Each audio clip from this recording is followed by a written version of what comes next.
Thank you so much, Prof. And greetings to all the colleagues who have joined. Now, planning for a research project, basically, I'm going to focus on how do you select a research focus. I'm on 49, Dr. Nolte.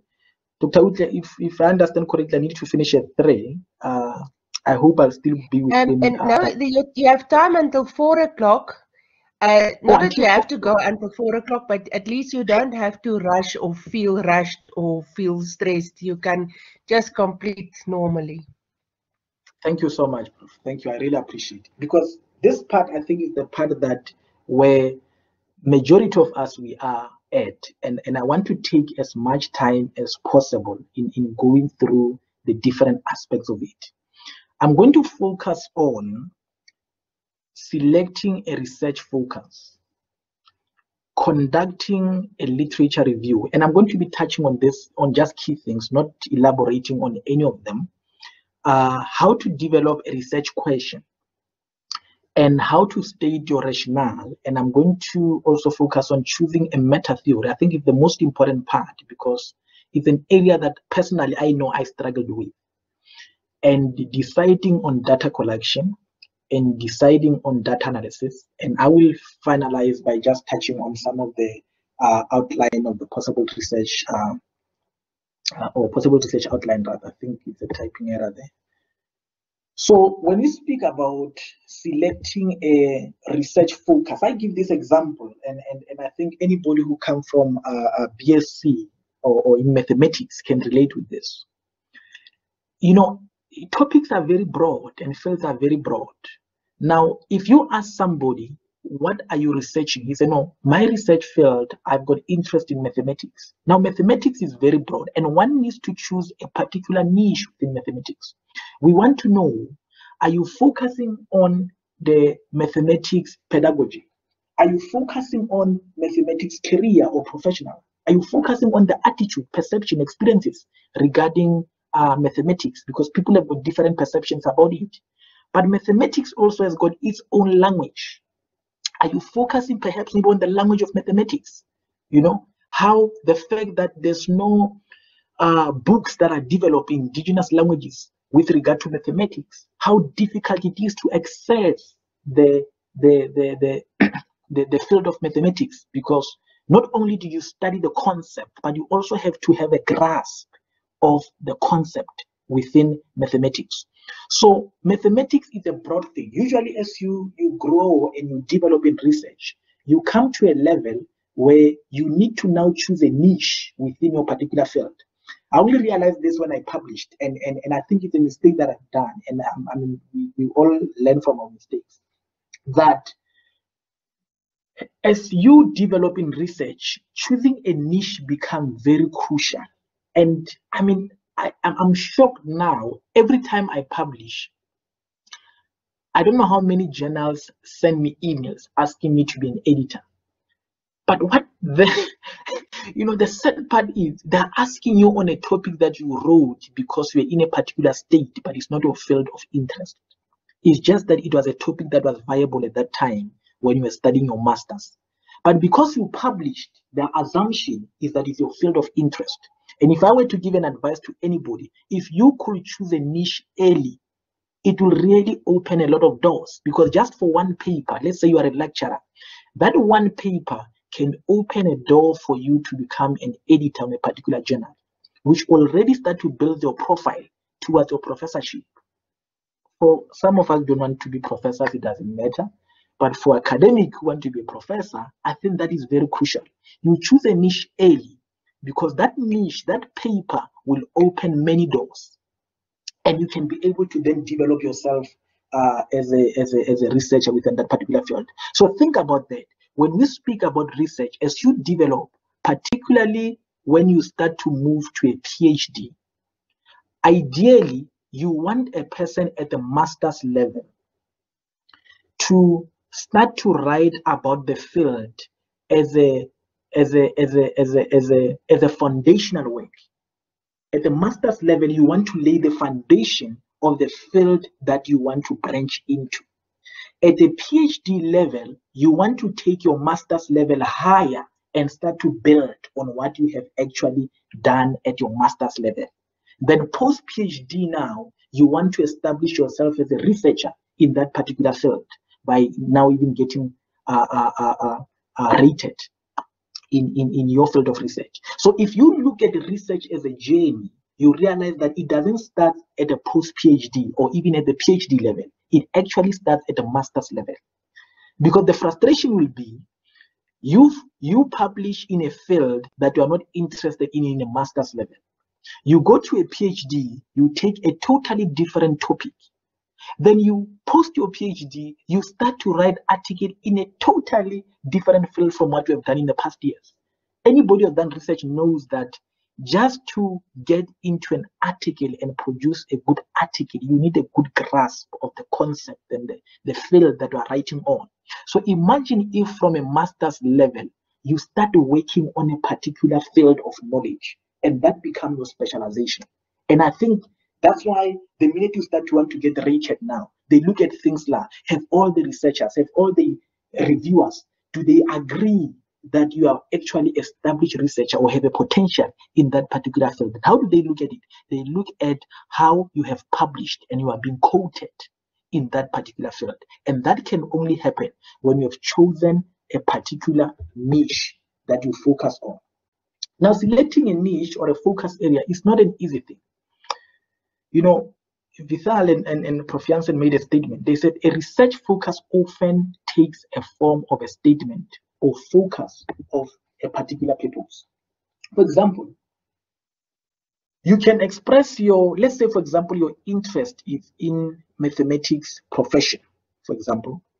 One can make a statement. The purpose of this research is to gain understanding of the perception of students with regard to a professional career in the field of mathematics. So your research focus, and that's why you will see this in articles, they always want you to be specific about your keywords. Keywords, not only do they help when somebody is searching for your research, but it also helps to guide us on the focus of your research. And the minute you become familiar with the keywords that are within your field of interest, the more you can easily develop yourself as, I think expert is a big word, but as you can establish yourself as a researcher in that particular field. So it will start with you understanding a purpose of that particular study. And after that, you need to then conduct a research. Allow me to quote this scripture where King Solomon said, there's nothing new under the sun. I learned this at my M level, that when it comes to research, you need to appreciate that what you are going to research, and I made this point before, somebody researched it somewhere. So you need to appreciate as a researcher the fact that there are what we call the gurus, the experts in the field. And I think as a researcher, you need to have what we call, or I don't know if anybody calls it, research etiquette, where you must appreciate and acknowledge those whom we have also, only the whole research community acknowledge as gurus in a particular field. I think it's a form of maybe academic ignorance when you don't even quote those people, you don't refer to those people, because you need to understand that whatever topic you come with, you need to read about certain people who wrote strongly on that particular topic. You can't ignore them. You'll always be referred to the gurus. They have established knowledge. They have done a lot. You can't have somebody, speaking about in science or physics, and you ignore gurus in that field, your Einstein in that particular field. You can't speak about language and you ignore people who have done a lot in that field of knowledge. So you need to know within your specialization or the field that you have chosen as your niche, who are the people whom are considered as experts in that field. And the idea behind understanding the expert is not necessarily for you to agree with everything they said, but firstly, as a form of scholarship, you need to at least acknowledge what they've said and be able to put your point out there, regardless of how you differ from them, but you engage critically with them and what they have said based on the new knowledge that might have been developing. So when you conduct research, you need to ensure that your research makes new contribution. That's the most important part. The second thing, I've spoken about this, understand expert opinion. The third thing, you need to, you develop yourself in research by, giving talks, in seminars, in conferences. You develop yourself more when you go to presentation like this. You go out there, you take your work out there, let people criticize it. And I think publishing is also one of them.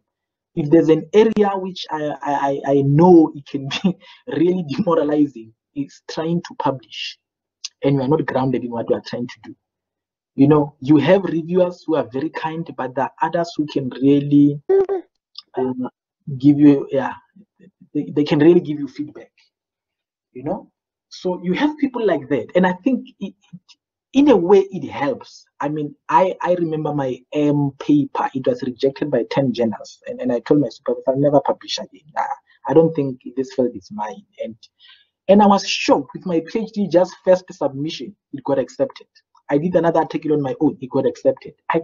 And if I only went with what I had from the previous experience, I would have stayed away from this field, because I found them very rude. I found them inconsiderate, not thinking of our feelings, but it's part of the scholarship, it's part of the development. And I think the fact that these things happen blindly, they don't know you, it is nothing personal. It's something that we can learn from, we can grow from, and develop ourselves. What you just have to do, you continue reading scholarly articles. What are people saying out there?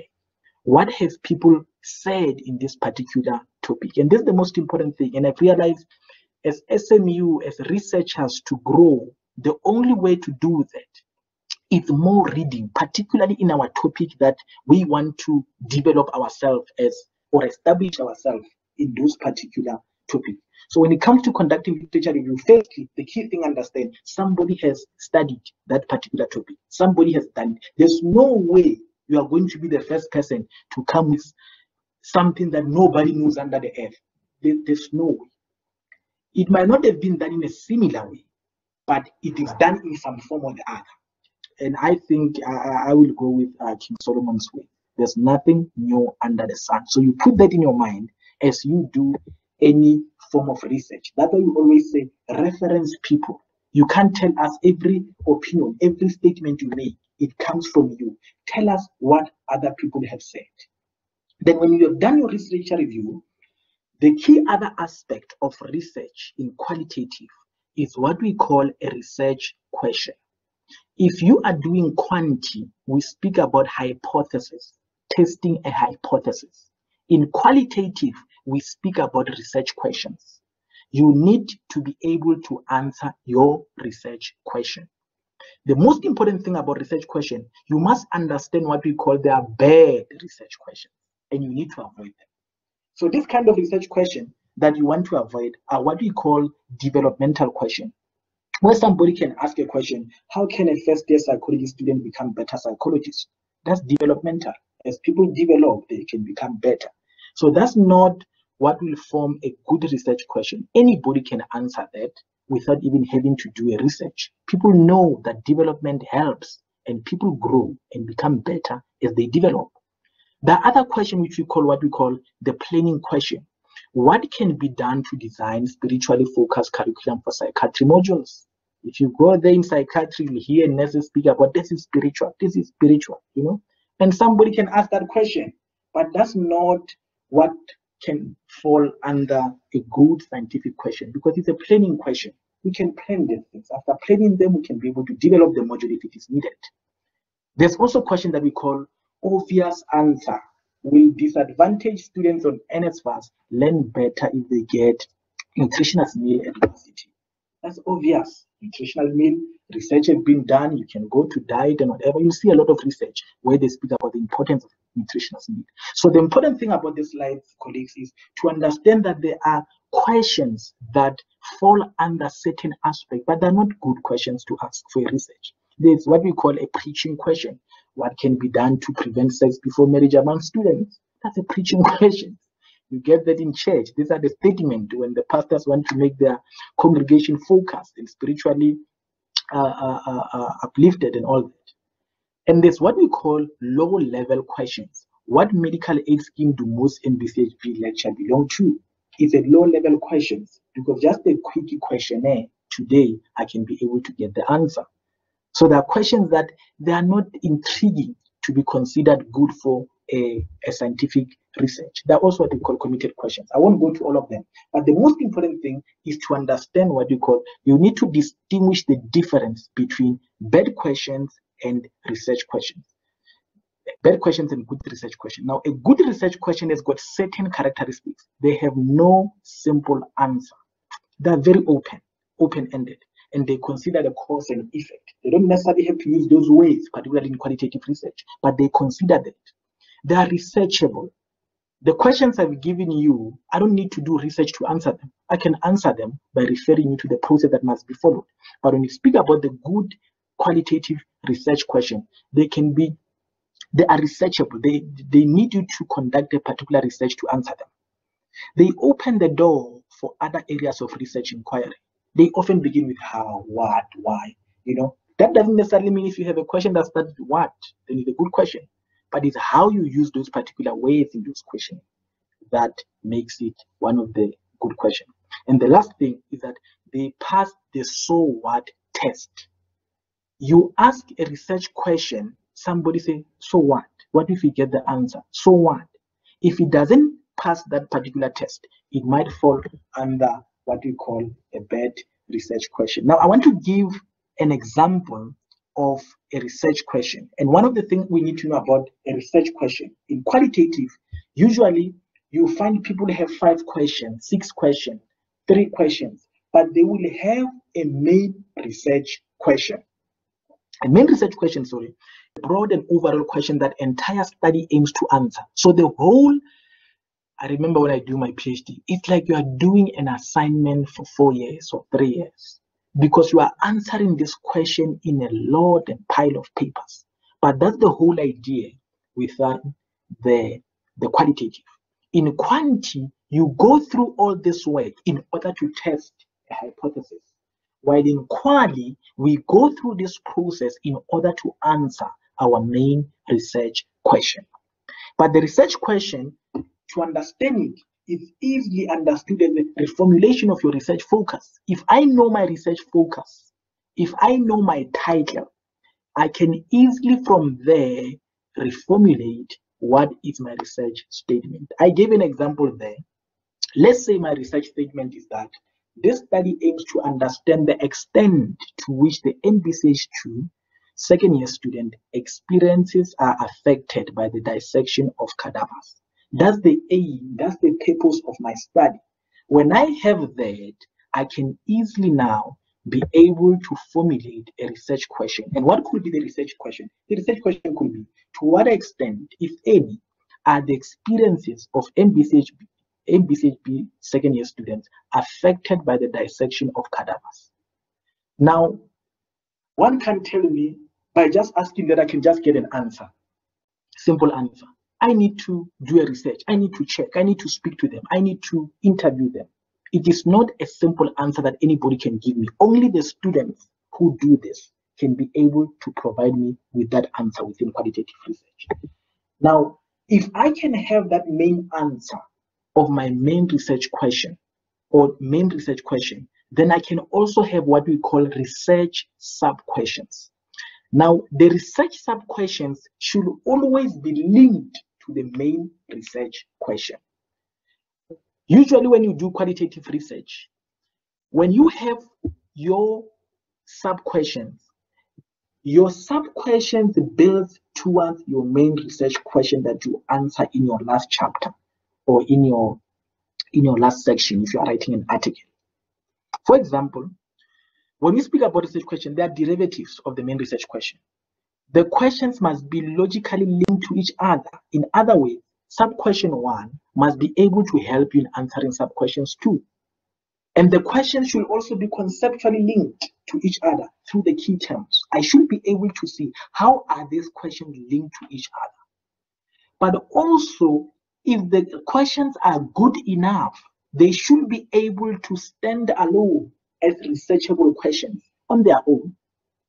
That is why somebody can take a study that has got different questions, for example, your PhD, your master's, and from your master's, just do an article that focuses on one question, and that becomes an article. Because the questions, even though there were sub-questions in a particular study, they can also stand alone as researchable questions. I'll give you an example. Look at this question that I've made. My research question, the main one, is to what extent, if any, are the experiences of MPCHB second-year students affected by the dissection of cadavers? From there, I'm able to then draw sub-questions that can build towards that particular question. The first one will be, how can the experiences of MPCHB students be conceptualized? For example, when I speak about experiences, what do I mean? Somebody might want to understand that. How will I understand these experiences? How will I be able to understand them, research them? What do I mean by experiences? So I'll need to find out there, and that's on a conceptual level.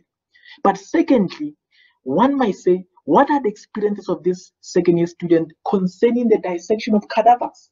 Now, not only do I want to understand the experiences, but I want to relate them to a particular experience. I want to relate them to a particular context. And this is with regard to the dissection of cadavers. I don't want to understand the experiences, how they learn physiology. I don't want to understand how they learn anatomy. I want to understand with regard to the dissection of cadavers. How do they experience this? Why am I doing this? It is answered by the rationale. The second question, the last question could be, what is the relationship between the experiences of MPCH2 student second year and the dissection of cadavers? I hear people, I remember when I came to SMU and also when I was still a student, you hear people say, you know what, these students, they look at the second year, the way they walk, these students are affected by these cadavers, they're affected. And you wonder how much of that it is true. How much of that is true? So somebody then, by hearing those statements, become intrigued to say, can I just research this?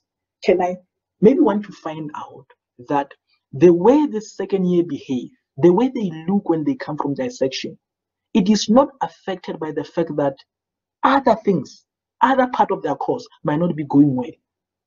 Could they be that there are other reasons beside dissection? Could it be they're enjoying it? They can't wait to get there. This for them is adventurous. You know, seeing a cadaver there, having to see the system of the human body.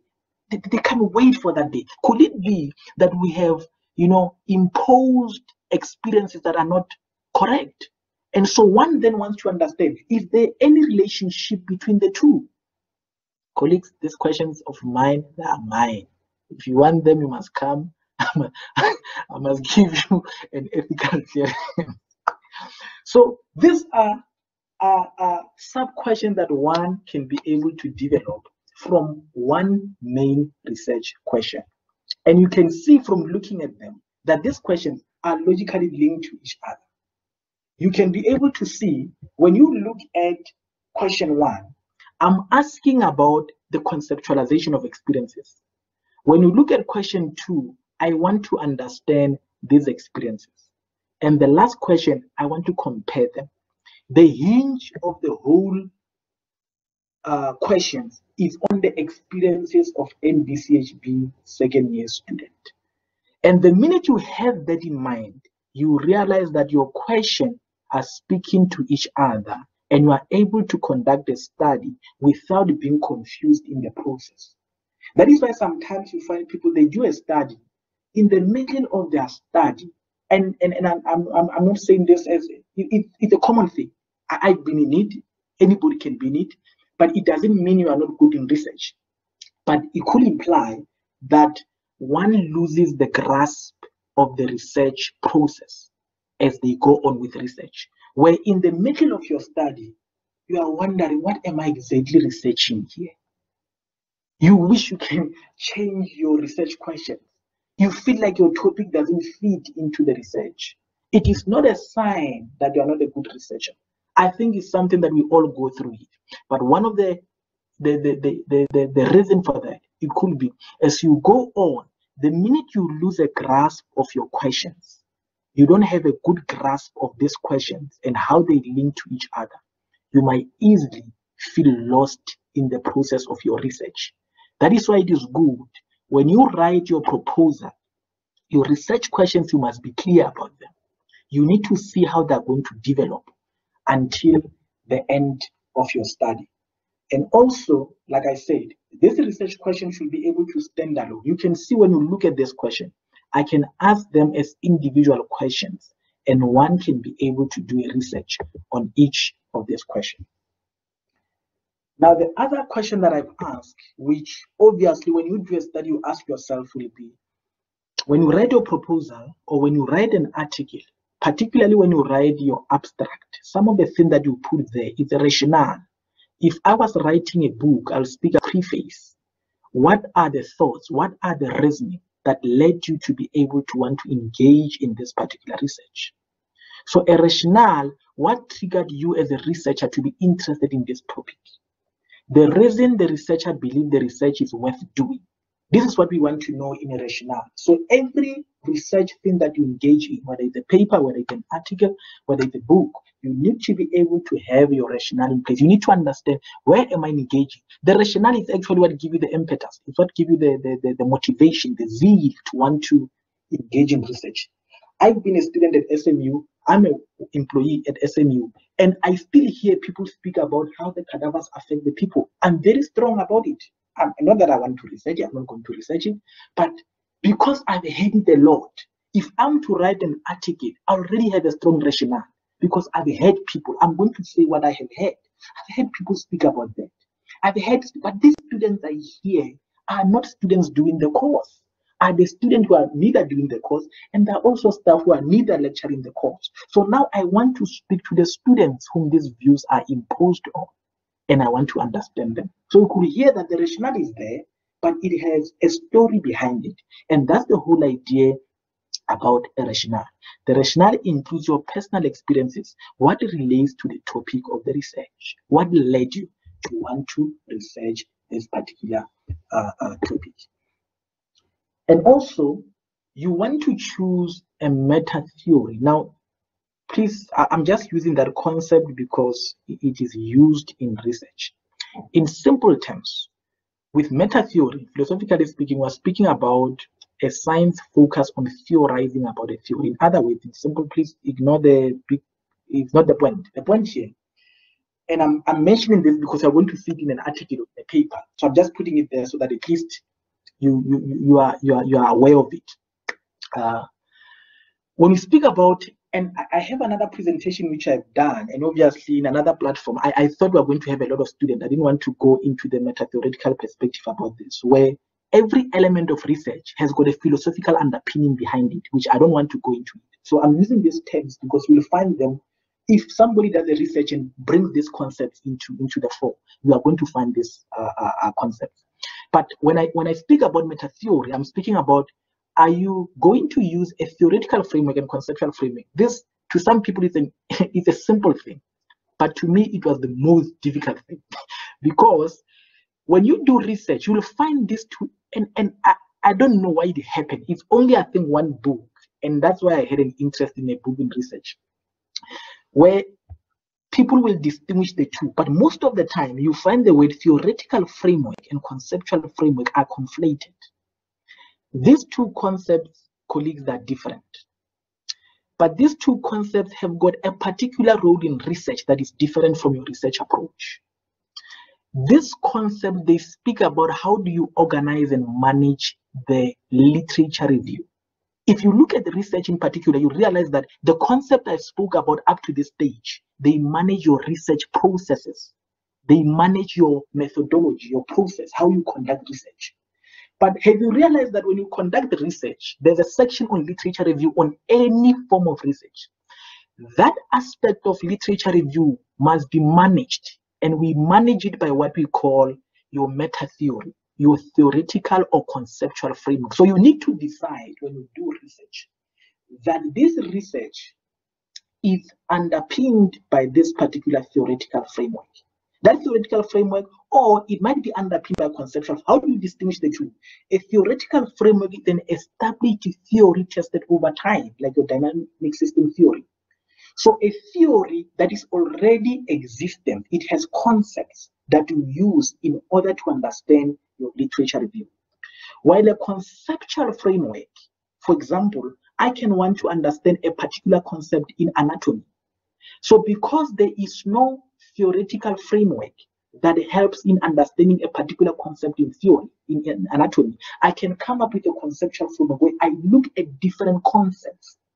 And from there, I form a conceptual framework. In other words, a structure that helps me understand how to analyze or understand a particular concept. In other words, it's a graphical, a narrative, but this you develop yourself. So you take concepts from different places in order to help you analyze the theory or your literature so that you can be able to conduct your research. So every time you engage in research, you are going to hear these concepts. Dr. Venter, I now finally get it. Look, I got it few not long ago. I struggled with my PhD because I wanted to understand how do you distinguish these two things. So the minute you find a theory, that is why there are books that speak about a theory. What are the characteristics of a theory? A theory is established. You don't go with a theory or established theory and want to impose concepts or introduce new concepts. In a theory, the concepts are already there on how to understand a phenomenon. A conceptual framework, you don't have anything established. It's a new field. Somebody said something there, and you find a conceptual framework most of the time. You find somebody has got a model somewhere. Somebody has got a graph that they've done. You take what they said and you come up with a conceptual framework. You say, this is how I'm going to understand this particular topic. And what you come up with is what I will call now a conceptual framework. So if a theoretical framework does not exist, then you need to come up with your own conceptual framework. Definitely, because there's no theoretical framework. So what you will find, and instead I want to go further in that, most of the time, where there is no theoretical framework, you'll find that there's a lot of models. And this is where conceptual framework comes. Models, you find they always, you feel like they lack something. They lack another, if I can take that. So what one will do, we'll take that particular model and find another model somewhere and come up with a conceptual framework. Models are all over, but models are not established theoretical frameworks. So you will find most of the time, and this is what you will find, most of the time when there's no theoretical framework, there are a lot of modules speaking about a particular topic. So and so came up with this model, 6 steps of understanding parenting, 7 steps of understanding whatever, but you find they are just models. They are not theoretical framework. And you take all these models, and I know this because I had to find out. These are the things that you've noticed. Most of the time where there's no theoretical framework, you'll find their models. But there are a lot of theoretical frameworks that exist out there that you can use. And I usually tell people, as a starter, I'll give an example. I've researched in second language development 2 years or 3 years ago, 4 years ago rather. There are some researchers in America. They came up with an article. I think it was proposal for a theoretical framework towards understanding second language development. Because why? For years, we've been reading about second language development. We've learning from what this guy said, what that guy said, what that guy said, but we never had a framework. So their articles was towards the development of a theoretical framework or a conceptual framework. So they wanted to establish an established framework. And anybody of you can do that. You can do that at your master's and start now understanding that particular field. And as you do that, you start to build upon it on your PhD and develop a framework. I have got a colleague of mine. He's a professor in UJ. He has developed a model. It's a very, I think you call it hyperpreneurship. Don't mind the term. But what it means basically, he speaks about the enablement of disabled people. He did a study where he studied a man in his village who was blind, but the man was able to communicate by what he called echolocation. And from that particular study, he came up with a framework, and he has been presenting and doing an extensive work in order to have his model developed as a conceptual framework.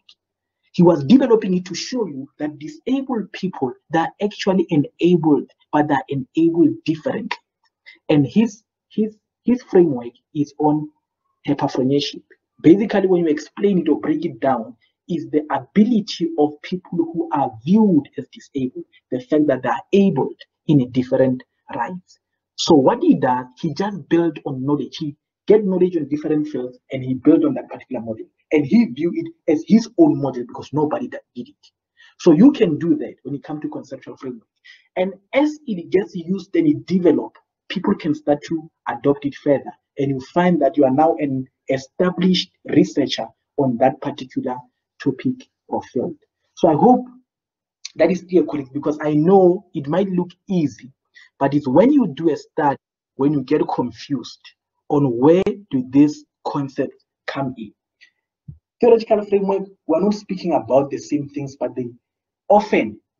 you'll find they just conflict the two, but they're two different concepts. They differ in that regard. Now, lastly, colleagues, I want to focus on data collection and method. This is the it's the simplest part in research, because the minute you get here, you already know what you are doing. With regard to that, then you can be able to do data analysis. The most important part is you have the data, you need to analyze it. Collection of data is straightforward.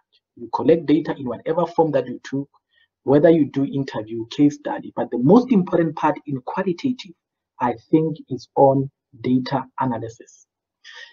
People who come from quantity, you are more reliant on the systems, your statistical system that you use in order to generate the variables. It generates the results that you can use and analyze and be able to give a response to your hypothesis, whether it gets rejected or accepted. While in quali, the data analysis, you are more hands-on. You are involved with the process. I think recently you have now a new system that help you to be able to analyze data. But I think in quali, you are more hands-on. You need to be able to, understand your data thoroughly. And there's an article that I can share. I think it also helped me a lot when I did data analysis. But in qualitative, the most and mainly commonly used method is thematic analysis.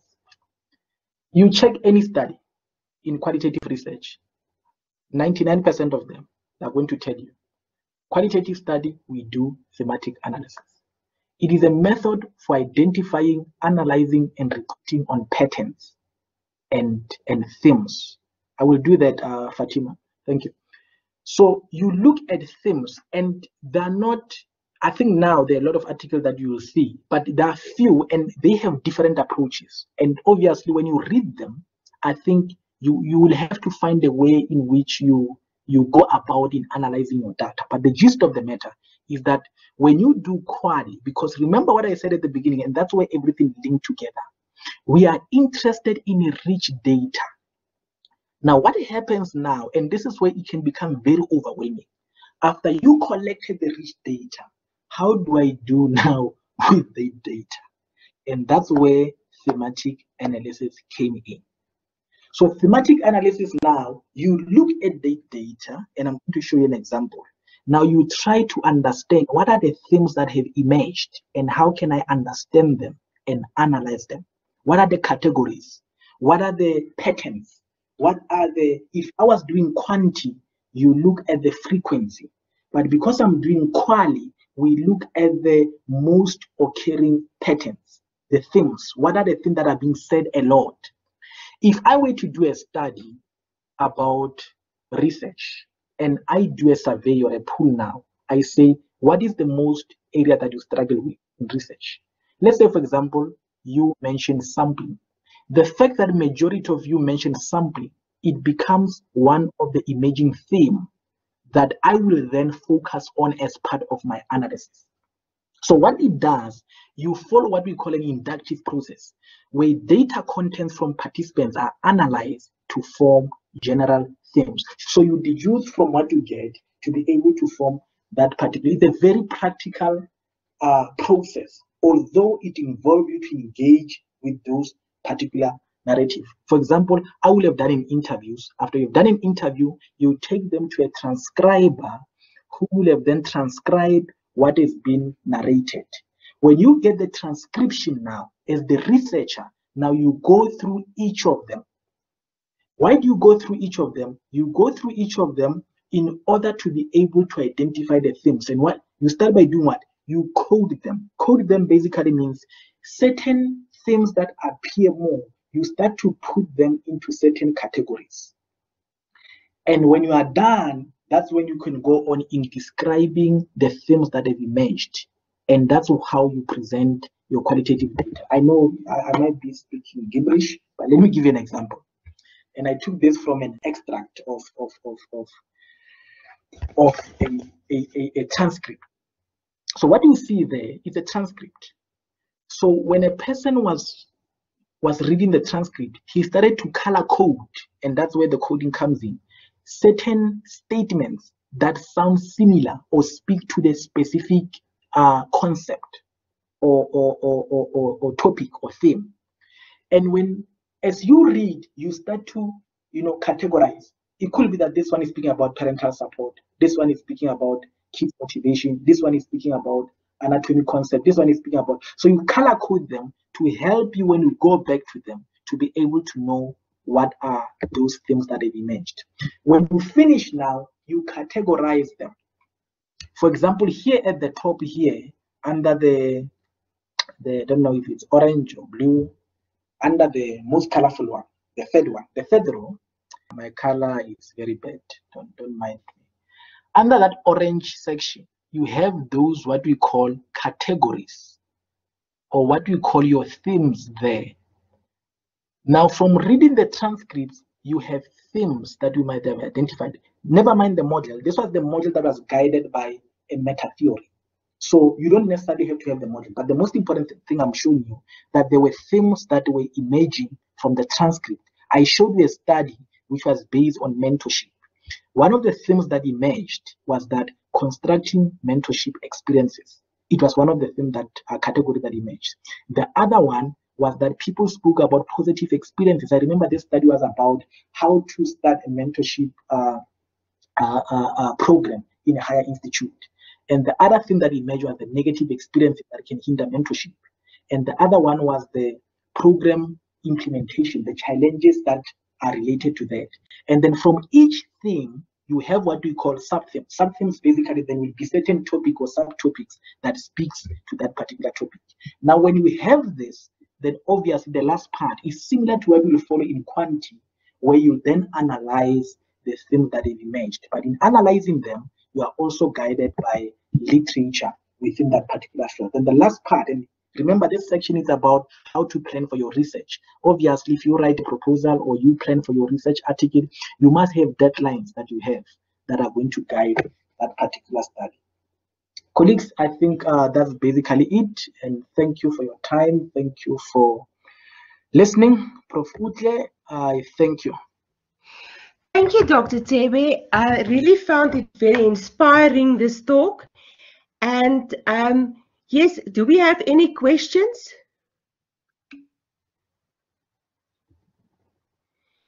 Any questions from your side? See, there's a hand. Frida, you may speak. Do you have the ability to speak now? Yes, I do. Thank you, Dr. Tebe. A very insightful presentation. My question is on sampling when it comes to qualitative approach. You've mentioned that it should not be too small. It should not, I mean, the sample size should not be too small. It should not be too big. Besides the case study, what is the number that one should have in a qualitative study that would allow one's data to really give that richness that is required? Thank you. Thank you. I think, you know what, that statement, and Dr. Note, allow me to put a caveat there. I think the too small can be misleading. I think it should just read, it should not be too big. Because the smallness there, one was considering the fact that you have sample in a different context. And that is why I gave an example of saying you can have somebody who use one person. But there are certain contexts where using one person might not be sufficient for that particular sampling. But one person can still be enough in qualitative research, and that can still be justifiable. And remember, the richness is not on the quantity of the participants. The richness is in the content of the narrative that you are getting from that particular study. So the fact that you have got 1 or you've got 10 is beside the point. What matters, I mean, you can do a focus group, for example. A focus group has got a minimum of, you have a range of 4 to 8 in a focus group. Now, in a focus group, there's a phenomena of a dominant member or dominant members, where you can have a focus group with 8 people, but you find 2 people's opinions are higher than any other person. So even though you've got narrative, they come from just 2 people. They dominated the discussion. So everybody just added in what the discussion, what they have said. So the numbers are not too much, but the content is the most important focus. You can have 1, you can have 10, but I'm not saying you should have 10. I'm just saying you need to limit the number based on what you can manage. It doesn't help you are doing a focus group or you are doing an interview. You interview 20 people wanting to have rich data, but you don't consider that you might struggle or delay in having to read the narratives of 20 people. The question we have to make is, what is the kind of content I need from this? If it's 1 person, 2 people, 3 people, that can still be sufficient. Obviously, if it's 1 person, I gave an example about somebody who did a study with a rape victim. It was only 1 person, but I think they conducted about 3 to 5 interviews. And those interviews were very focused and were very extensive in dealing with that particular topic. I hope that answers the question. Thank you, Dr. Tebe. Is there anybody else for a question?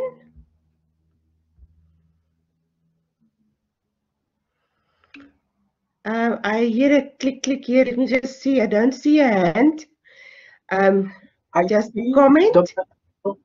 Yeah, Prof. Utle, I see there was a comment. I struggled to get 4 members in a focus group in a rural clinics and the gross staff shortage. Yeah, and maybe I can just comment on that. I don't know whether that was a question or just a comment. And that's where now the sampling method matter. For example, if I were in that situation, I will go with a convenient sampling. I will choose and work with the numbers available to me. I have 4 people on a focus group because this is what is available. And that is still justifiable to be able to conduct a focus group with those people. That's the most focus of the qualitative. What you will do, however, you will make sure that those focus group with those 4 people is very detailed and extensive so that we can get rich data, even though it's limited in terms of the number, because we're still within the 4 and the 8 that is recommended. Actually, it's between even 4 and 12 that you can work with, but it doesn't need to be too big. Thank you, Prof.